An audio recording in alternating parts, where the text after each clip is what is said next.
Hello friends, good morning. നമ്മുടെ Kerala T V സീരിയലിലേക്ക് എല്ലാവർക്കും സ്വാഗതം. അങ്ങനെ നമ്മുടെ ഗീതുവിന് അവസാന ഐഡിയ പറഞ്ഞു കൊടുത്ത ഗീതുവിനെ പറഞ്ഞയക്കുകയാണ് മേഡം. അപ്പോൾ ഗീതു ആണെങ്കിൽ ഈ നിമിഷം വരെ അതിനു വേണ്ടിയൊന്നും ഇതായിട്ടില്ല. പക്ഷേ അദ്ദേഹത്തിനെ സ്നേഹിച്ച് അദ്ദേഹത്തിനെ കൂടെ നിർത്തിയാൽ മാത്രമേ ഗോവിന്ദനെ ഇനി തിരിച്ചു പിടിക്കാൻ കഴിയുകയുള്ളൂ എന്നുള്ള കാര്യം മേഡം പറഞ്ഞു കൊടുത്തപ്പോഴേക്കും താൻ ശ്രമിക്കാമെന്ന് പറഞ്ഞ് ഗീതു അവിടെ നിന്ന് പോകുക. അപ്പോഴും ഗീതുവിനൊരു സംശയമുണ്ട് തന്നാൽ കഴിയുമോ എന്നുള്ളത്. പക്ഷേ മേഡത്തിൻ്റെ ആ ഒരു കരുതലും സപ്പോർട്ടും സ്നേഹവും ഒക്കെ ഉണ്ട് പോവുകയാണ്. ഇനിയുള്ള ആദ്യത്തെ സ്റ്റെപ്പ് എന്താണെന്ന് അറിയാവോ എന്ന് മേഡം അന്നേരം ഗീതുവിനോട് ചോദിച്ചു. ഗോവിന്ദൻ്റെ മുൻപിൽ നീ ഇനി മുതൽ ഭാര്യയെപ്പോലെ തുറന്നു പെരുമാറണമെന്ന് പറഞ്ഞു. ഇത് കേട്ട് കഴിഞ്ഞപ്പം അയ്യേ അതൊന്നും എനിക്ക് പറ്റത്തില്ല എന്ന് പറഞ്ഞു ഗീതു. നീ എന്തീ പറയുന്നേ? അതങ്ങനെയല്ല ഞാൻ പറഞ്ഞത്. അല്ല, ഭാര്യയെപ്പോലെ വേണ്ടാത്ത കാര്യങ്ങളൊക്കെ അങ്ങ് ആദ്യമേ കയറി അങ്ങ് ചിന്തിച്ചോളും. കഷ്ടം. ഞാൻ പറഞ്ഞത് അങ്ങനെയല്ല. ഒരു ഭാര്യ എന്ന് പറഞ്ഞിട്ടുണ്ടെങ്കിൽ ഒരു ഭർത്താവിന് വേണ്ടുന്ന കാര്യങ്ങളൊക്കെ ചെയ്തു കൊടുക്കുക, അവന് ആ ഭാര്യയുടെ സ്ഥാനം മനസ്സിലാക്കി കൊടുക്കുക, ഇതൊക്കെയാണ് ചെയ്യാൻ പറഞ്ഞത്. അങ്ങനെ ശരി ശരി എന്നും പറഞ്ഞ് നമ്മുടെ ഗീതു അപ്പം അതല്ലല്ലേ എന്നൊക്കെ ചോദിച്ച ഗീതു ഇങ്ങനെ നിൽക്കുമ്പം അതല്ല എന്ന് മേഡവും പറഞ്ഞു.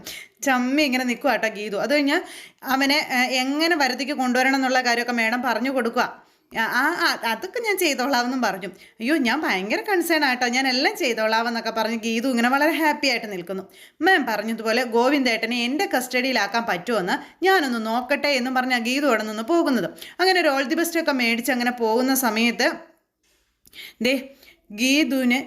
ഗീതുവിനെ ഇവിടെ നിന്ന് പറഞ്ഞു വിട്ടു കഴിഞ്ഞപ്പോഴേക്കും മേഡത്തിന് ഗീതു ഇപ്പോൾ ആ ഒരു അഭിനയത്തിന് വേണ്ടിയാണ് പോകുന്നത്. പക്ഷേ ഈ അഭിനയത്തിനിടയിൽ ഗീതു പോലും അറിയാതെ ഗീതു ഗോവിന്ദനെ പ്രണയിച്ച് തുടങ്ങുമെന്ന് ആ മേഡം തനിച്ച് നിന്നിങ്ങനെ പറയണം.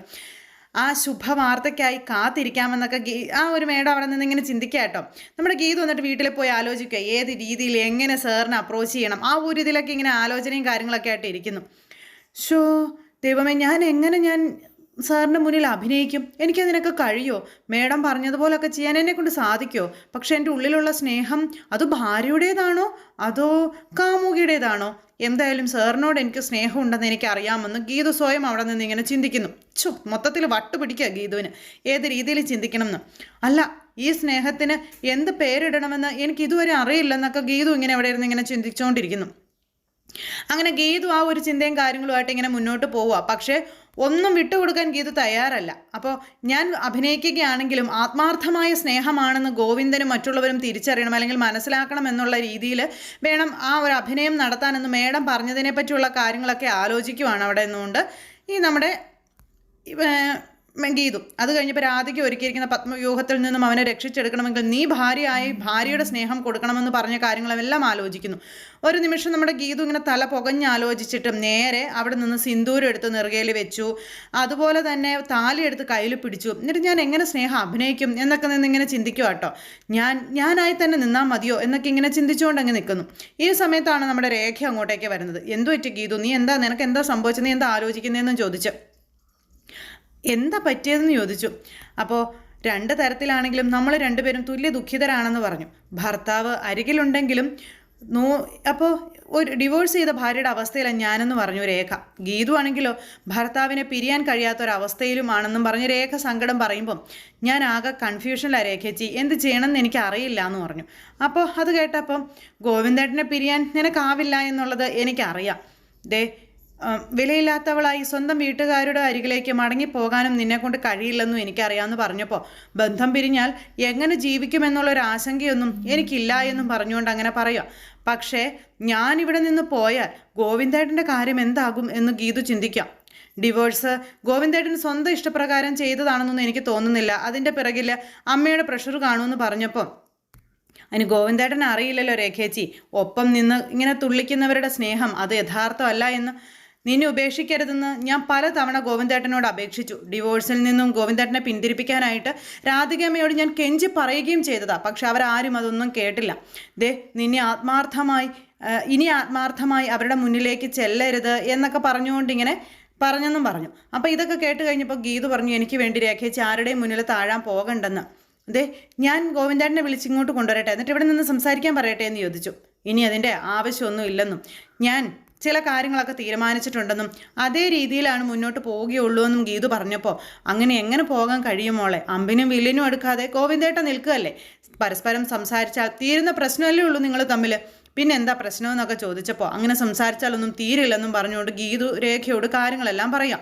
അങ്ങനെ ഗീതുവിൻ്റെ ഈ ഒരു ധൈര്യം അല്ലെങ്കിൽ മുന്നോട്ട് പൊരുതാനുള്ള ആ ഒരു വാക്ക് സാമർഥ്യം ആ ഒരു ഇതെല്ലാം കണ്ടു കഴിഞ്ഞപ്പോഴേക്കും നമ്മുടെ രേഖയ്ക്ക് സന്തോഷമായി. തോറ്റു പോകുന്നവളല്ല എന്ന് മനസ്സിലായി. അപ്പോൾ രേഖേച്ചിയെ പോലെ പ്രതികരിക്കാതിരിക്കാൻ അല്ലെങ്കിൽ കൂട്ടിലടച്ചിരിക്കാൻ അതിനൊന്നും എന്നെ കിട്ടില്ല. ചേച്ചിക്ക് അത് ശീലമായിട്ടുണ്ടെന്ന് എനിക്ക് തോന്നണത്. പക്ഷെ എന്നെ അതിന് കിട്ടില്ല. പ്രതികരിക്കാൻ തന്നെയാണ് എൻ്റെ തീരുമാനമെന്നും ഗീതു അന്നേരം പറഞ്ഞു. ഞാൻ അടിമയാകാൻ വന്നവളല്ലെന്നും അങ്ങനെ ഗീതു എല്ലാ കാര്യങ്ങളും പറയും. ഇതൊക്കെ കേട്ടപ്പോൾ രേഖയ്ക്ക് ഒത്തിരി സന്തോഷമായിട്ടോ. ഗീതു ഇനിയും മുന്നോട്ട് ഉയർന്ന് പറക്കാൻ ശ്രമിക്കുകയാണല്ലോ എന്നുള്ളൊരിതിൽ. അങ്ങനെ ആ ഒരു സംഭവം കാര്യങ്ങളും കഴിഞ്ഞ് ഇത് കഴിഞ്ഞു. രാവിലെ ആയി ഉത്തമ ഭാര്യയായി ഗീതു കുളിയൊക്കെ കഴിഞ്ഞ് സെറ്റ് സാരിയൊക്കെ ഉടുത്ത് ചന്ദനക്കുറിയൊക്കെ തൊട്ട് ഒരു കപ്പ് കാപ്പിയൊക്കെ ആയിട്ട് ഗോവിന്ദൻ്റെ അരികിൽ വന്നു. ഗോവിന്ദൻ്റെ കാല് തൊട്ട് വണങ്ങുന്നു. ഗോവിന്ദൻ പതുക്കെ കണ്ണ് തുറക്കുമ്പോൾ കാണുന്നത് ഈ ഒരു കാഴ്ച. ഗോവിന്ദൻ അതിശയിച്ചു പോയി. ഇവൾക്ക് എന്ത് പറ്റി, വട്ടായോ എന്നുള്ളൊരിതിൽ. ഗീതു അന്നേരത്തേക്ക് അവിടെ നിന്ന് ഇങ്ങനെ കുണുങ്ങിയൊക്കെ ഇങ്ങനെ നിൽക്കുക. അപ്പോൾ ഗോവിന്ദൻ ഇതെല്ലാം കണ്ടു കഴിഞ്ഞപ്പോഴേക്കും നിനക്ക് എന്താ പറ്റിയെന്ന് ചോദിച്ചാൽ ചാടി എഴുന്നേറ്റു. ഇത് ഗ്രീൻ ടീ ആണെന്ന് പറഞ്ഞപ്പോൾ നിനക്ക് എന്താടിയെന്ന് ചോദിച്ചു. വെറും ചായ കുടിക്കുന്നതിനേക്കാളും ഉന്മേഷദായകമാണ് ഗ്രീൻ ടീ എന്ന് ഗീതു ഗോവിന്ദനോട്. കണ്ണേട്ടൻ്റെ ആരോഗ്യകാര്യങ്ങളെ ഭാര്യയായ ഞാൻ തന്നെ നോക്കണ്ടേ എന്നൊക്കെ ഗീതു ഇങ്ങനെ ചോദിച്ചപ്പോൾ എന്നും പറഞ്ഞുകൊണ്ട് ഗോവിന്ദൻ അവിടെ നിന്ന് എഴുന്നേറ്റ് ഓടി. അയ്യോ ബാത്റൂം ഇവിടെയാ എന്ന് ഗീതു കാണിച്ചു കൊടുത്തു. അപ്പോഴേക്കും പുറത്ത് ആരെങ്കിലും ഉണ്ടോ എന്ന് ഗോവിന്ദൻ ചെന്ന് നോക്കിയതാ. ആരെ കാണിക്കാനാടി ഈ നടനം, അമ്മ പുറത്തു വന്ന് നിൽപ്പില്ലല്ലോ എന്നിങ്ങനെ പറയുമ്പം ഇത് ആരെയും കാണിക്കാനൊന്നുമല്ല, ഇത് റിയൽ ലൈഫാണെന്ന് ഗീതു ഗോവിന്ദനോട്. വെറുത്ത് ഒടുവിൽ കുട്ടിശങ്കരനെ അല്ല ഗോവിന്ദേട്ടനെ എനിക്ക് ഇഷ്ടമായി എന്നൊക്കെ പറഞ്ഞു. കണ്ണേട്ടൻ ഇപ്പം എൻ്റെ സ്വത്താണെന്നൊക്കെ പറഞ്ഞപ്പം ചളവായി പോയടി. ഇതെന്നാടി ഇത് തറ പൈങ്കിളിയോ, നീ എന്നെ കാണിക്കണേന്നൊക്കെ ചോദിച്ചു. ഗീതു ഇങ്ങനെ നിൽക്കുമ്പോൾ പ്രണയം വന്ന് വിളിക്കുമ്പോൾ ഏത് സ്റ്റാൻഡേർഡ് കാര്യം കുറച്ചൊക്കെ പൈങ്കിളിയാകും. പിന്നെ കുറച്ച് ചളിയൊക്കെ ആയി പോവും കണ്ണേട്ടാന്നൊക്കെ പറയുമ്പോൾ അയ്യോ ഗോവിന്ദൻ എന്തൊക്കെയോ പോലെ തോന്നുന്നേ. അതെ, ഇനി മുതൽ ഞാനാണ് ഗോവിന്ദേട്ടൻ്റെ കാര്യങ്ങളൊക്കെ നോക്കുന്നത്. രണ്ടാനമ്മയെ കുറച്ചങ്ങ് മാറ്റി നിർത്തും. എൻ്റെ സ്വന്തം രണ്ടാനമ്മയായി കണ്ട് ഞാൻ സ്നേഹിച്ചോളാം കേട്ടോ എന്നൊക്കെ പറഞ്ഞു. അതിനിടയിൽ രണ്ടാനമ്മ കുത്തി വരുന്നുണ്ടല്ലോ. 32 നാക്കിനിടയിൽ ഈ ഒരു പല്ലല്ലേ ഉള്ളൂ. അപ്പോൾ പിന്നെ ചിലപ്പോൾ ഒരു വാക്കൊക്കെ തെറ്റിയെന്ന് വരും. എന്താ അതൊന്ന് ക്ഷമിച്ചു തരാൻ പറ്റില്ലേ എന്നൊക്കെ ചോദിച്ച് ഗീത അങ്ങനെ കയറി അങ്ങ് പോവുക. വേഗം ബ്രഷ് ചെയ്ത് വന്നിട്ട് ഈ ഗ്രീൻ ടീ കുടിക്കുക, അല്ലെ തണുത്തു പോകുമെന്ന് പറഞ്ഞു ഗീതു. ഗോവിന്ദൻ ഇങ്ങനെ നോക്കുക കേട്ടോ. ഗോവിന്ദൻ അന്നേരത്തേക്കും ഇങ്ങനെ തിരിഞ്ഞപ്പോൾ കാണുന്നത് ഗീതുവിൻ്റെ പെട്ടി അവിടെ ഇരിക്കുന്നതാ. ഇതെന്താ, ഇത് നിന്റെ പെട്ടിയല്ലേ, ഇതെന്തിനാ ഇവിടെ കൊണ്ടുവച്ചത്? ഭാരതീയ സംസ്കാരം അത് കണ്ണേട്ടനെ അറിയില്ലേ? ഭാര്യയും ഭർത്താവും ഒരുമിച്ച് ഒരു മുറിയിലല്ലേ താമസിക്കേണ്ടതെന്ന് ഗീതു ചോദിച്ചു. അപ്പോൾ ഭാര്യയുടെ വസ്തുക്കളും ഈ മുറിയിൽ തന്നെ സൂക്ഷിക്കണ്ടേ എന്നൊക്കെ ചോദിക്കുമ്പോഴും നിന്റെ ആർഷ ഭാരത സംസ്കാരം ഇങ്ങോട്ട് കളഞ്ഞേക്കണം, ഇങ്ങോട്ട് തള്ളണ്ടെന്ന് പറഞ്ഞു ഗോവിന്ദൻ. എന്നിട്ട് പെട്ടി അങ്ങ് വലിച്ചെറിഞ്ഞു. പ്ലീസ് കണ്ണേട്ടാ പ്ലീസ്, അതെ ഭാരത ഭാര്യയുടെ ഭാവശുദ്ധി പ്രകടിപ്പിക്കാൻ എന്നെ അനുവദിക്കണം എന്ന് ഗീതു. ഇനി മുതൽ ഈ മുറിയാണ് എൻ്റെ പൂങ്കാവനം എന്നൊക്കെ പറഞ്ഞ് ഗീതു അങ്ങ് അഭിനയിച്ചങ്ങ് തകർക്കും കേട്ടോ. അങ്ങനെ ഗോവിന്ദൻ എന്തോ പോലെ ആയിപ്പോയി. അപ്പം നിൻ്റെ ഈ സ്വപ്നം ഒന്നും നടക്കില്ല, നിൻ്റെ ഒരു ഉദ്ദേശം ഇവിടെ നടക്കില്ല. ഈ മുറിയിൽ താമസിക്കണമെന്ന് നീ വാശി പിടിച്ചാൽ ആ നിമിഷം ഞാൻ ഇവിടെ നിന്ന് ഇറങ്ങുമെന്ന് പറഞ്ഞപ്പം ഉറപ്പാണോ എന്ന് ചോദിച്ചു. എൻ്റെ ഉറപ്പിന് ഒരു അപ്പീലും ഇല്ലെന്ന് പറയുമ്പോൾ എങ്കിലും ശരി ആയിക്കോട്ടെ. ഭർത്താവിനെ പിരിഞ്ഞാൽ അശോകവനത്തിലെ ചിന്താവിഷ്ടയായ സീതയെപ്പോലെ ഞാൻ മാറിയിരുന്നോളാം. എൻ്റെ ശ്രീരാമൻ്റെ വരവിനായിട്ടേ ഞാൻ അപ്പുറത്തെ മുറിയിൽ കാത്തിരിക്കാം എന്ന് ഗീതു. അപ്പം നീ കാത്തിരിക്കുക, ശ്രീരാമൻ വന്നില്ലെങ്കിലും നിനക്ക് പറ്റിയൊരു രാവണൻ എന്തായാലും വരുവടി എന്ന് ഗോവിന്ദൻ. ആ രാവണൻ ഇപ്പം ഇവിടെ ഉണ്ടല്ലോ എന്ന് പറഞ്ഞു നമ്മുടെ ഗീതു. എന്താടി നീ പുറത്തെ എന്താടി എന്ന് ചോദിച്ചപ്പോൾ രാവിലെ പല്ല് തേച്ചിട്ട് വരാനാ പറഞ്ഞത്, നീ ഈ പെട്ടിയെടുത്ത് ഇപ്പം ഇറങ്ങണമെന്ന് പറയുമ്പോൾ ശരി ഞാൻ പോയിക്കോളാമെന്ന് പറഞ്ഞു ഗീതു അങ്ങ് പോവാം. അപ്പം എന്തെങ്കിലും ആവശ്യം വന്നാൽ വിളിക്കണം കേട്ടോ എന്നും പറഞ്ഞാണ് ഗീതു അങ്ങ് പോണത്. ഗീതു ഇതൊക്കെ പറഞ്ഞിട്ട് പോയപ്പോൾ ഗോവിന്ദൻ ഇങ്ങനെ ഇവൾക്ക് എന്ത് പറ്റി, മെൻ്റലാണോ എന്നൊക്കെ ചിന്തിച്ച് അവിടെ നിൽക്കുന്നു എന്നൊക്കെ പറഞ്ഞ് അങ്ങനെ ആ ഒരു സംഭവം കഴിഞ്ഞ് നമ്മുടെ ഗോവിന്ദൻ ബാത്റൂമിൽ പോയി താടിയൊക്കെ റെഡിയാക്കിക്കൊണ്ടൊക്കെ ഇരിക്കുമ്പോഴേക്കും ഗീതു അങ്ങോട്ടേക്ക് വന്നു. ഇതുവരെ റെഡിയായില്ലേ കണ്ണേട്ടാ എന്നും ചോദിച്ചു.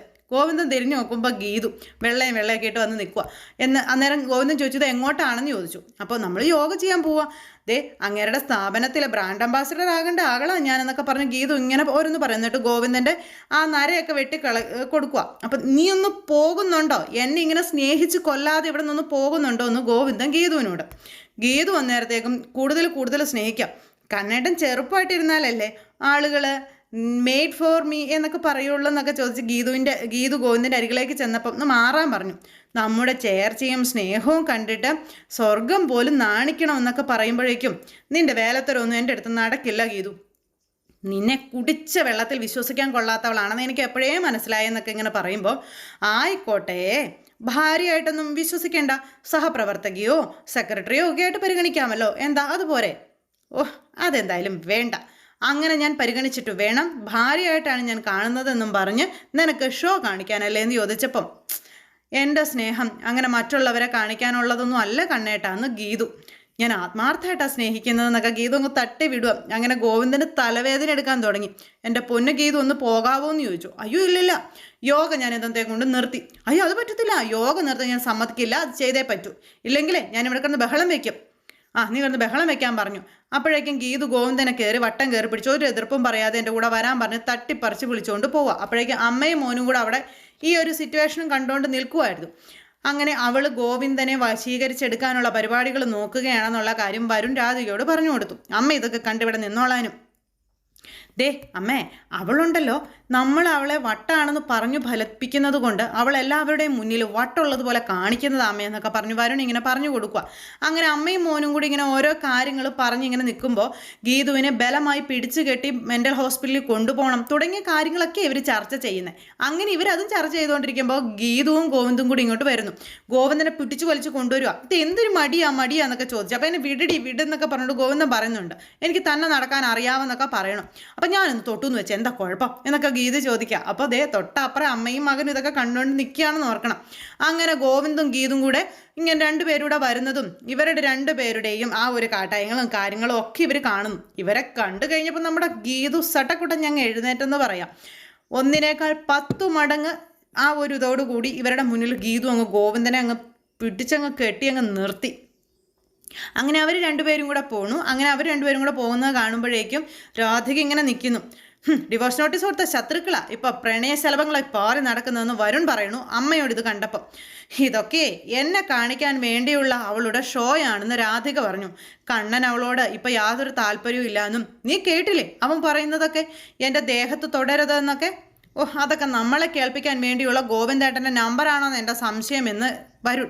അവരെ ശരിക്കും ഭാര്യ ഭർത്താക്കന്മാരായിട്ട് തന്നെയാണ് ജീവിക്കുന്നതെന്നും പറഞ്ഞു. അത് കേട്ട് കഴിഞ്ഞപ്പോഴേക്ക് രാധിക ഞെട്ടി.